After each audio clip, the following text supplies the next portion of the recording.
Monday, April 6th, 2020. Thank you for joining us this evening at this remote live stream school committee meeting. Due to the impacts of COVID-19 virus, some aspects of the open meeting law have been suspended. Pursuant to Governor Baker's March 12th, 2020 order suspending certain provisions of the open meeting law, General Law, Chapter 30A, Section 18, and the Governor's March 15th, 2020 order imposing strict limitations on the number of people that may gather in one place, this meeting of the Westborough School Committee is being conducted via remote participation. No in-person attendance of members of the public will be permitted, but every effort will be made to ensure that the public can adequately access the proceedings as provided for in the order. Town officials and Westborough TV have worked together to hold this meeting via video conference and broadcast it as such on Westborough TV's government channels Verizon 28 and Charter 192, and streamed online at westboroughTV.org/live-stream government for persons who would like to listen or view this meeting while in progress. Any votes we take this evening will be roll call votes due to the remote participation, and thank you to Westborough TV for covering the broadcast tonight. We have with us in the remote meeting Superintendent Amber Bach, Assistant Superintendent Dr. Daniel Mayer, Director of Finance and Administration Irene Oliver, Sarah DeLay, Westborough School Committee Chairperson, Steve Durrett, the Vice Chair of the Westborough School Committee, and School Committee members Lisa Edinburgh, Raghu Nandan, and Kristen Vincent. We also have Adam Dapolite, who's our Student School Committee representative, and Jen Benton, our School Committee Recording Secretary. Our agenda for this evening is as follows. We will approve minutes from March 25th, 2020, the regular session. We'll hear an update on the early calculations of budget impacts. We will have a discussion and vote on managing revolving accounts for preschool and kindergarten via a preschool memo and a kindergarten memo. We'll have an update on the Student Opportunity Act timetable for submission, and we do have a need for an executive session this evening. And due to the remote format, we will be taking any citizens request comments by email. So please forward any comments to the committee after the meeting. The school committee's email addresses can be found on the Westborough Public Schools website under the school committee tab. So having said all that, I'd like a motion for to vote the minutes from 3/25/20 regular session. I so move. Thank you. I'll second. Thank you. And can we get a roll call vote on that? We'll go Kristen. Vincent, yes. Raghu. Raghu, yes. Lisa. Edinburgh, yes. Thank you. And Steve. Correct, yes. Thank you. Great job. And with that, we will turn it over to our superintendent, Amber Bach. It's good to see all of you guys. I think that as we move forward into hosting our meetings, we're starting to get a rhythm. I certainly know that from a school side, our faculty is feeling that they're beginning to make progress in managing, and I'm going to have Raghu maybe mute there you go. Getting comfortable with the format is something that we're doing both at a classroom level and across district, and then also to run the district with ongoing meetings with all of our staff and admin to continue to make decisions about how to stabilize the district in this new format. So I want to welcome everybody back to the week, those of you that are joining us.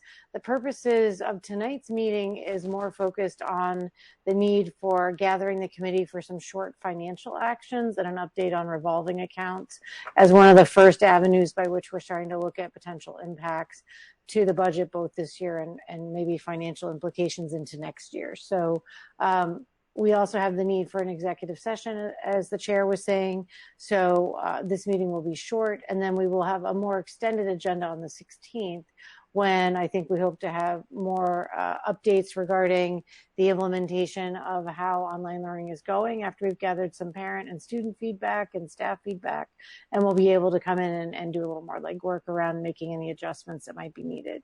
So that's it in terms of just an update for tonight's purposes. And I believe that, Madam Chair, the first item up for discussion would move over to Irene Oliver, Director of Finance and Administration, so she can talk a little bit about kind of our first early calculations on looking at revolving accounts and potentials around lost revenue, so we can kind of see how that impacts FY20 and also potentially into FY21.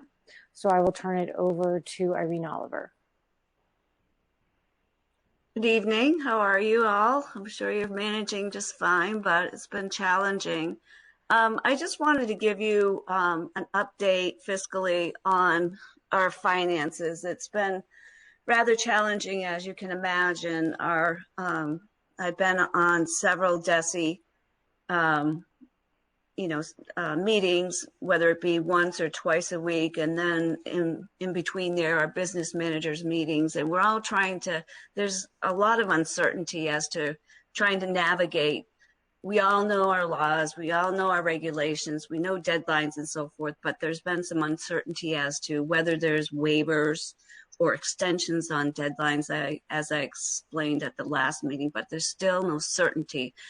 DESE doesn't seem to want to take a stance on certain regulation waivers, Department of Revenue, Department of Labor, and so forth. So we're all just, trying to navigate, where we can go until somebody makes a determination as to, for instance, we have contracts that are reoccurring payments where they're not performing services. We're not getting the product. Do we make payment?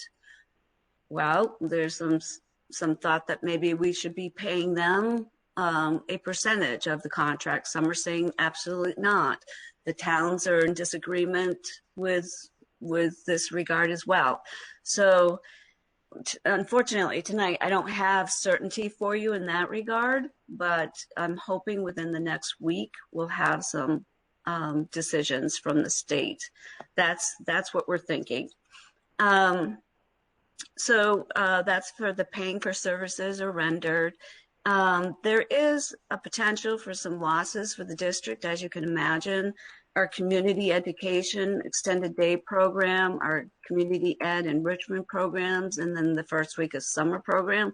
It depends on how far we go out with the school closures and community ed closures. There's some funding in the revolving account to buffer that a little bit, but it's still unclear right now. I'm doing calculations on all of our revolving accounts. The state next Monday, I believe, is going to have a DESE Zoom meeting that will give some more question and answer where 500 of us will contribute to what is everyone else doing regarding these revolving accounts, what's acceptable. So hopefully I'll have answers after that meeting to more clarity. And, there's a potential for some savings as well. I mean, you think about, we're not utilizing substitutes. And although we're paying our salaried employees, we're not paying, non-essential employees. And I mean, I shouldn't say non-essential, but, contracted employees. So there may be some savings there. So that's going to weigh in as to whether we have some savings this year that could help mitigate next year. I know that Amber and I have been in conversations with the town with regard to the financial impact losses that the town will realize with as far as the loss of revenue and taxes and so forth, excise taxes, all of that. And, the initial estimate was 800,000. Now I believe, Amber, correct me if I'm wrong, it's over $1 million right now. So they're going to be looking to find ways to, cut the budget somehow. And I'm sure that they're going to be looking at the school system to look at where we can to do the same.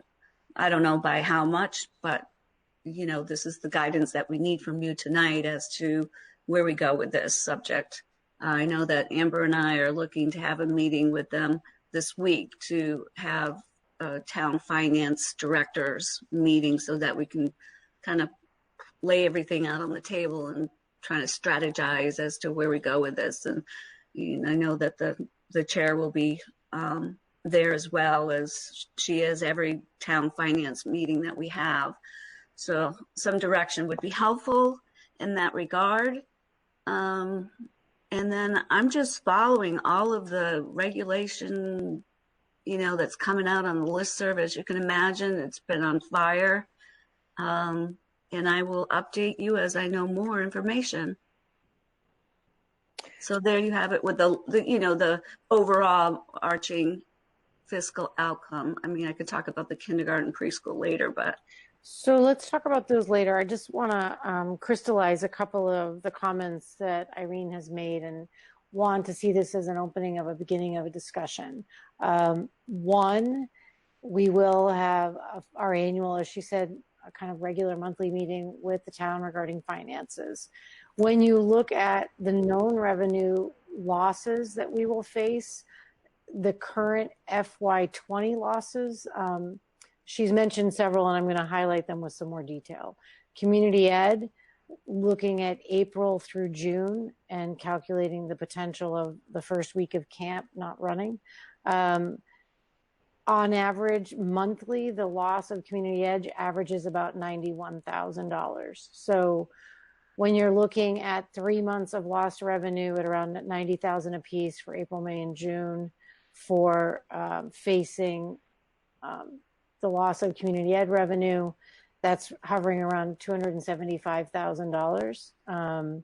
You then move into some losses, which are actually more minor, around our enrichment program and our spring summer programs, of about $20,000 in services that won't be rendered. So close to $300,000 when you look at community ed as a target. If you look at preschool and the lack of collection of June revenue and potentially part of May, again, loss of revenue against operational costs, which are still running.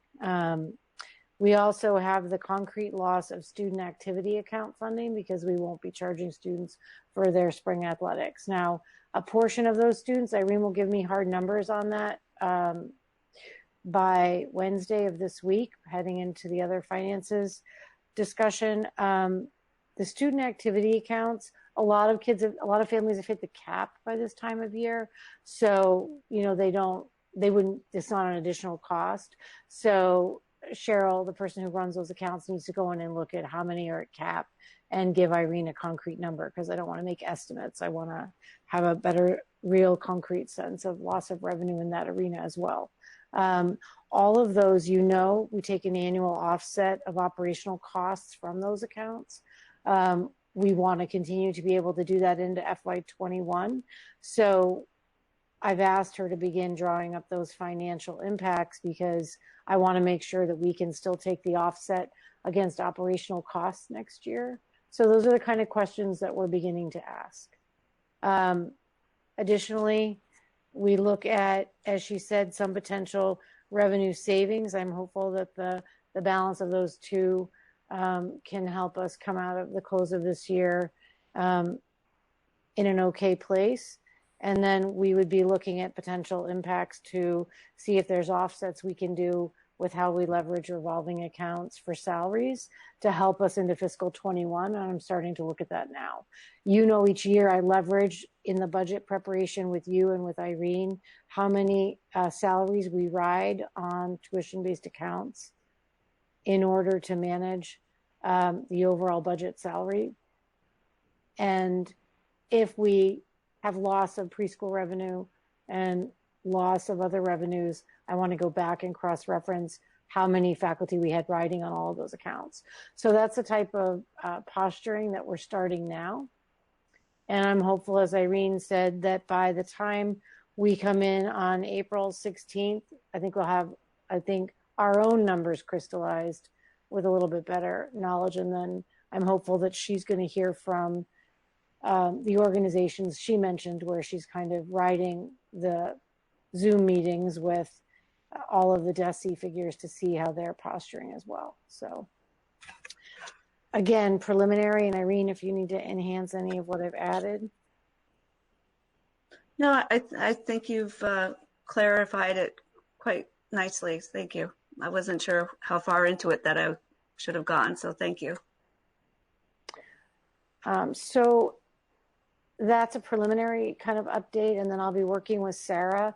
Irene and I heading into the town finance monthly meeting, and then heading into our meeting on the 16th. And again, that's going to parallel with the town planning as we look at when we will be able to hold the town meeting. I think, as of now, it's been pushed back. I think they anticipate it could be pushed back again.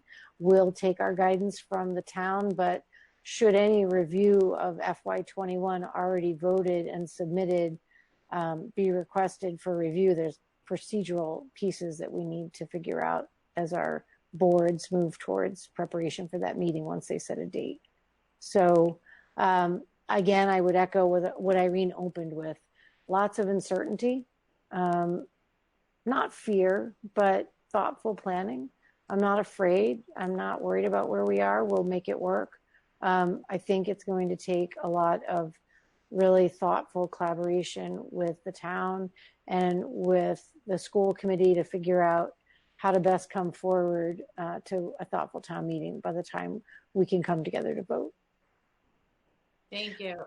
Sorry, I just want to, our next meeting is on the 15th. Sorry. 15th, thank you. Sorry, I didn't want to cause any further confusion on that one. And I don't know if you wanted to, I know you said it was very preliminary, but just open up to the committee if anyone had any. Yeah, questions or things you want us to look at.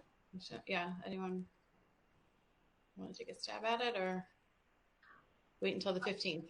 I guess I just had a quick question, which was, are we looking into any state relief? I realize that Irene has been on the DESE calls.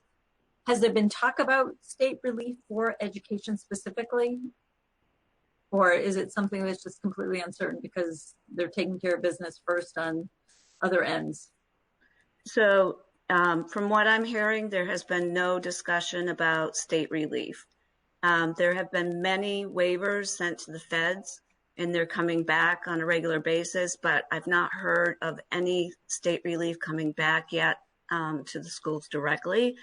I know that they said that anything for this year, like circuit breaker chapter 70 will be held whole. So there's no, reason to fear that, so to speak, but that revenue will be coming in. But other than that, I haven't heard anything.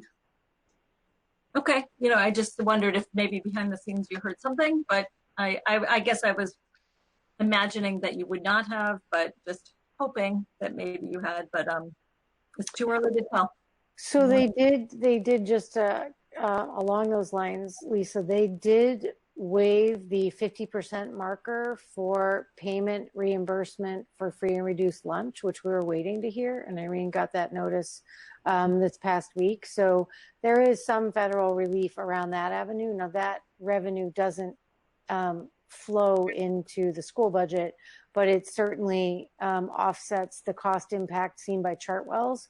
And I just want to call out a strong recognition of their support as an organization to feeding families in need, because they have entered into providing those meals and working with us without any known offset for a reimbursement for those meals.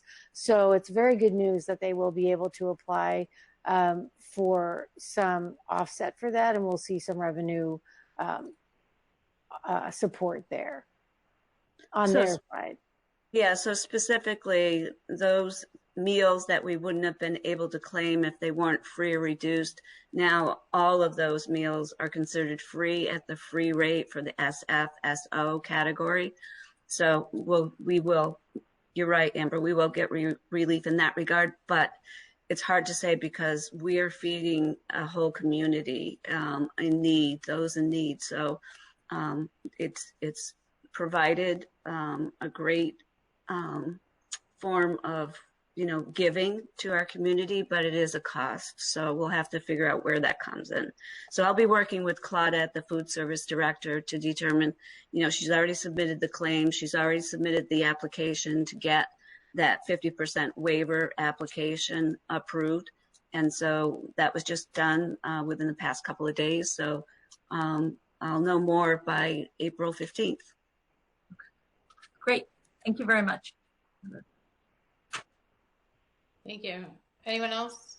Just quick comment or question on the financials that we know of right now? Nope. All right. So our next item is the memos on the tuitions. I think that's Amber and Irene again. So I'm going to turn it over to Irene here in a second. She's going to step you through these. We have 2 revolving accounts that are impacted by changes to just the planning between now and the end of the year, where we want to make sure that we alert families. I'm looking for your recommendation for approval of these memos as presented following discussion, so that we can send these home to families in case there's any questions. So I think they're self-explanatory, but I'm going to have Irene step you through each of them and answer questions. And I think we should take a vote on each of them separately and after we have discussion. So Irene, I'm going to turn it over to you. Do you want to start with the kindergarten one and step us through it? The kindergarten or the preschool? I would start with the kindergarten. Okay. I'm just picking one because I'm not looking at the agenda. Okay, all right. So the kindergarten tuition, almost all families have paid up on their annual tuition, full day tuition payments. And so what we're proposing, there's a letter in your packet there that we're proposing to send out to them, indicating that, after much consideration, we've decided that, there will be no refunds for kindergarten tuition. It covers only about 50% of the total program costs, and we've far exceeded that already. It's, with academics and paying for salaries and overhead and so forth, and, financial resources that we have to put into the classroom that has, when students were sitting in the seats. So at this point, we're recommending that financially this makes the best sense to inform parents that we will not provide a refund for this fiscal year. So I'll turn it over to other comments, or if Amber, you want to provide some clarification on that, or? No, I mean, I think the presentation of it is fairly self-explanatory. I think program-wise, with the fact that we're paying all faculty to continue to support school through the 185th day, it's important that we look at recognizing those operational costs. I think the part that's invisible that Irene has highlighted to you is that the tuition portion that families pay to us to participate in full day provides only a very proportional offset in this memo, around 50% of the total cost. So I think it's important for people to realize that those revenues have already been expended, and that because of that, we really don't have financial return for them at this stage of the game. So I would say we should probably open this up to discussion. Sarah, how do you want to proceed? Sorry, I was trying to find my mute button, my unmute button. Yes, if anyone from the committee wants to make a comment or clarifying question or anything, go right ahead.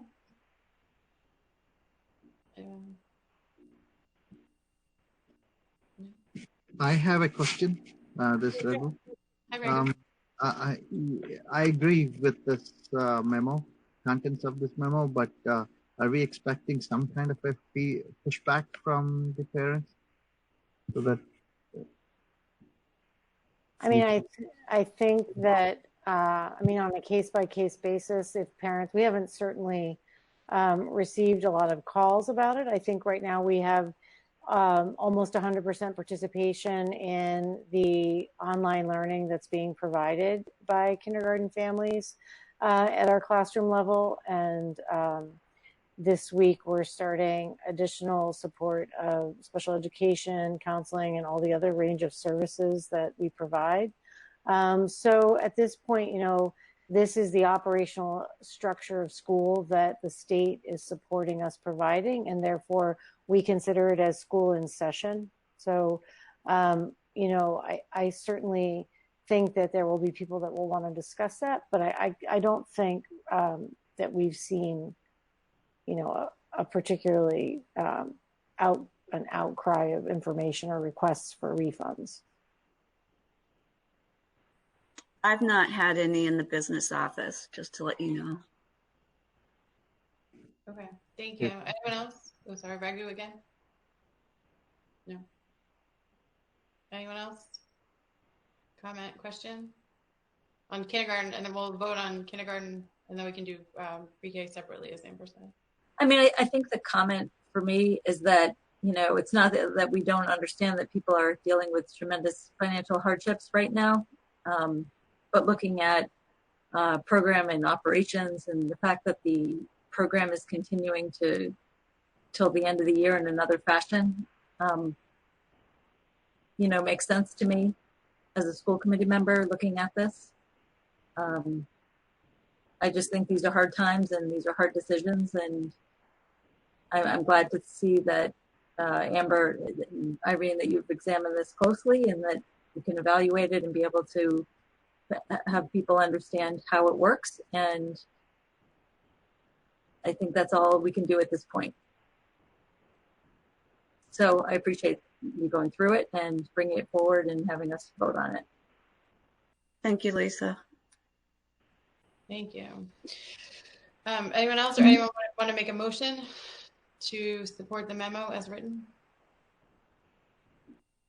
I'll make a motion to support the memo as written. Thank you. And I'll second. Thank you, Steve. And we'll do any other comments or questions? Okay, so we have a motion and a second. I'll call for a roll call vote, starting with Kristen. Vincent, yes. Thank you. Raghu? Raghu, yes. Thank you. Lisa? Edinburgh, yes. Oh, Steve? Durant, yes. I forgot myself, I think, the last time. July, yes. Now I got it. It's 5-0. Thank you. So I believe our next memo is the pre-K memo. Irene, you want to walk us through that one again? Sure. On the same vein, the tuition has paid through April, and the same thing, academics are being performed, so there won't be a refund on that. We're still legally in session through 185 days, and teachers are providing access to distant learning, and operational costs continue for the program. So April will not be refunded. However, should school resume between now and the close of the school year, we will not charge tuition for the remainder of the year. We're still, trying to make that determination, but we're hoping that people, the parents will continue to access the services for the distance learning and online learning, and that's the best that we feel that these kids, if they stay in session, maintain consistency. And that's, and we'll have to talk about, next year as far as if they're graduating to kindergarten. But I think, Amber, if I am correct, we won't be reimbursing April, and May is still up in the air as far as if we get back in session or not.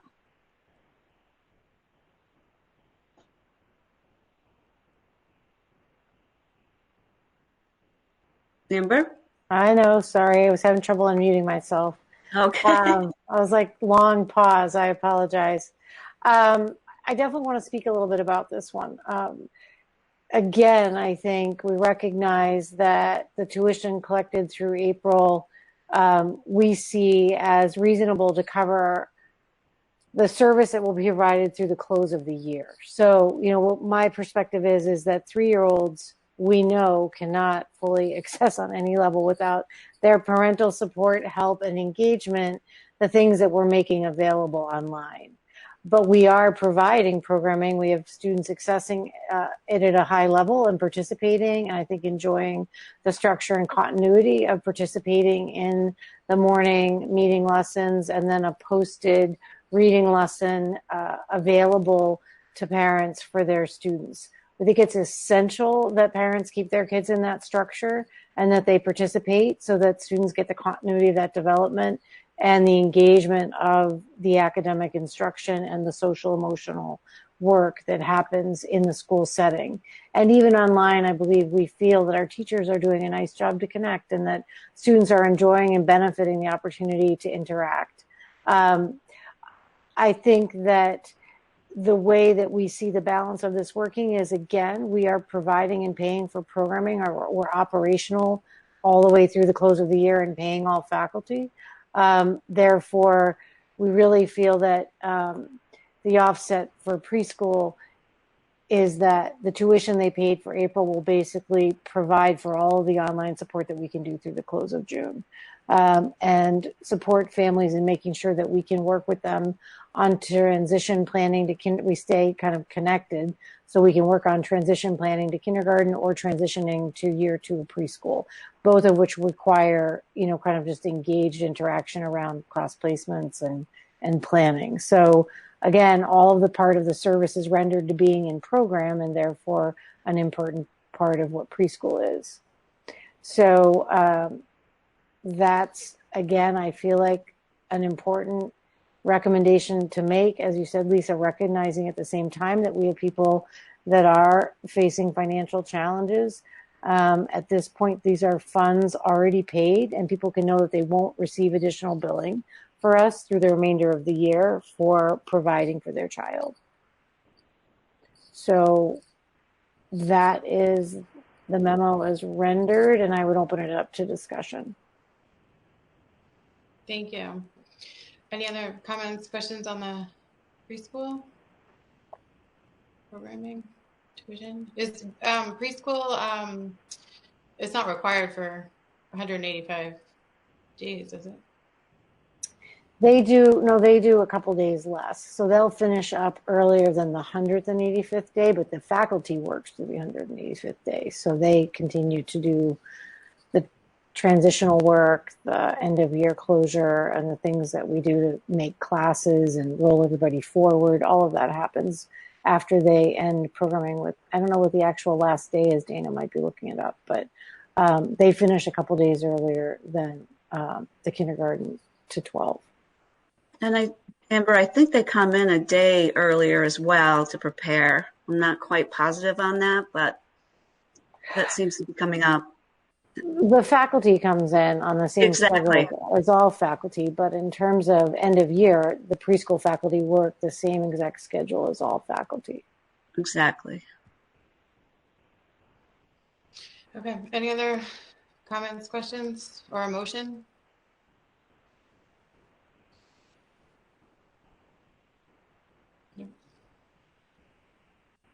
I'll make a motion to accept the guidelines outlined for the preschool tuitions. Thank you. Second. Thank you, Steve. Steve, second. Any further discussion on the pre-K memo? All right, I'll do a roll call vote. We're starting with Kristen. Vincent, yes. And then Raghu. Raghu, yes. Thank you. Lisa. Edinburgh, yes. Thank you. Steve. Durant, yes. And Dulay, yes. 5-0. Thank you. Thank you very much. We will push that out to families this week, having received your vote on them. And then I'll keep track of any feedback we get so we can interact on that. So, if we have families that make a direct request of being not content with that or feeling financially strained in a way that they want to communicate. So we'll gather information so I can give you a closing report on those recommendations. Great, thank you. That would be helpful. All right, so I think our next agenda item is this. Amber, if you had an update for us on the Student Opportunity Act timetable for submission, and this goes with the state budget as well. So, Daniel, I don't know if you can weigh in on the date. We were waiting to hear from them. We were anticipating that they were going to give an extension. We're a short form district. We're not getting a lot of money. For districts whose whole 21 budget plan was centered on anticipating a large revenue increase at the from the state level to towns, they're hanging in the balance waiting to see what's going to happen. So they need the approval of those forms. For us, it's a short form indicative of projects we're working on, support of the new strategic plan, all of those types of things. And Dana would be completing that, but I'll let him speak about it. I believe the date has been moved to May 1st. at the earliest. So we have plenty of time to get that done. And it's not, given that we have a strategic plan in place and our priorities are very clear as a district, it's just not that complicated to put together the submission. They just want to know how we're, what our priorities are and where we're spending our money. And that's something that I don't anticipate being particularly difficult to put pen to paper and give you something that you would approve and you would, recognize right away that those are indeed our district priorities. So, but we've had other things to concentrate on, and so we'll focus on it when we have to focus on it, if that's okay with everybody. And again, those don't shift our budget planning. I get that money. I think when we looked at it on Irene, you could probably weigh in. I think it was under $300,000 that was going to come back to Chapter 70 to do fiscal offset to the school costs. And so again, that's revenue that would come in on the town side. And so it's not built in our budget planning. And so if it's part of the overall package, they certainly know that we do anticipate those funds being held stable, but it's more the paperwork that we're concerned about getting submitted in a timely manner. Yeah, so I agree, Amber. It's about $370,000, but it hasn't been finalized yet. As far as any direct revenue coming into us, it would be very minimal. Thank you. This is something I had asked about because the original deadline was April 1st, and the legislature hadn't really passed anything. So I just had asked Amber if we were in compliance because it's something that this needs to be put in front of the school committee and voted on. So I just wanted to make sure we were, and if we had a new date for that and we could get it to a subsequent meeting. Yeah, Daniel's using the timelines for the strategic plan work that we did for meetings and feedback. So he's basically tracking the design of those plans where you have to show organizational planning to your goals. Will basically use our strategic planning preliminary work. So I'm sure it'll be an easy form. Great, thank you. Does anyone have any other questions or comments on that? Okay, thank you. So I think that was our last regular session agenda item. Does anyone have the agenda in front of them? Or Daniel, if you don't mind putting it up, maybe the agenda. Sure, I can do that. The executive. Yes, someone can take us into executive session. I make a motion to vote to meet in executive session pursuant to Mass General Law, Chapter 30A, Section 21A, Purpose 3, to discuss strategy with respect to litigation, as an open meeting may have a detrimental effect on litigating position of the school committee, and under Mass General Law, Chapter 38, Section 22G2, Purpose 7, to review and approve executive session minutes from February 26th, executive session. Great, thank you. We just need a roll call. Oh, sorry.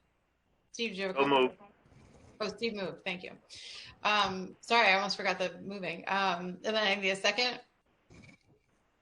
Second on going into executive session. Anyone? I'll second. Yeah. Oh, Lisa did the first. I'm sorry. All right, you're right. All right, roll call vote. Kristen. Vincent, yes. Raghu. Raghu, yes. Edinburgh, yes. Sorry. Correct, yes. Thank you.